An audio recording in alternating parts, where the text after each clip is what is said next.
Christ Triumphant, March 15th, Daily Devotional by Ellen G. White.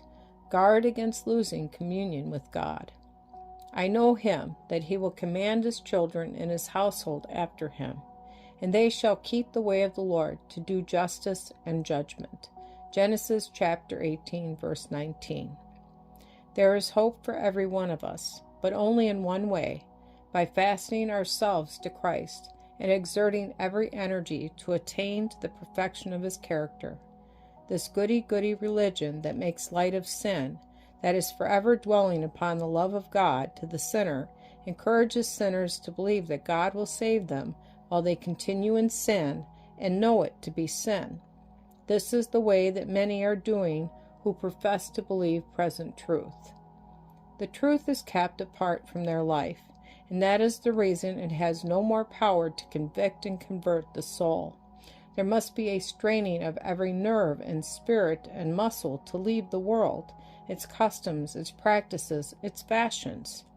The lives of many show that they have no living connection with God. They are drifting into the channel of the world. In reality, they have no part or lot with Christ. They love amusement and are filled with selfish plans, hopes, and ambitions.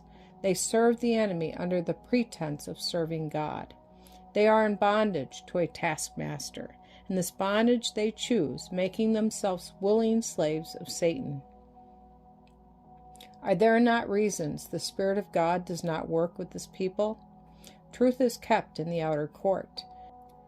Communion with God is forfeited to please worldly relations and friends whose hearts are constantly in opposition to the truth. God's blessing was upon Abraham because he would cultivate home religion. He who blesses the habitation of the righteous says, I know him, that he will command his household after him. Genesis chapter 18, verse 9. There will be no betraying of the truth on his part.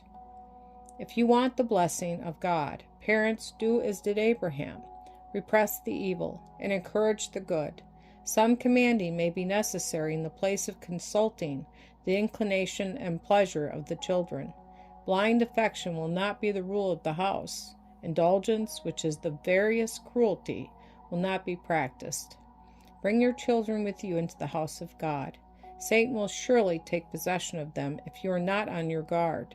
Do not encourage their association with the ungodly. Draw them away. Come out from among them yourselves and show them that you will be on the Lord's side.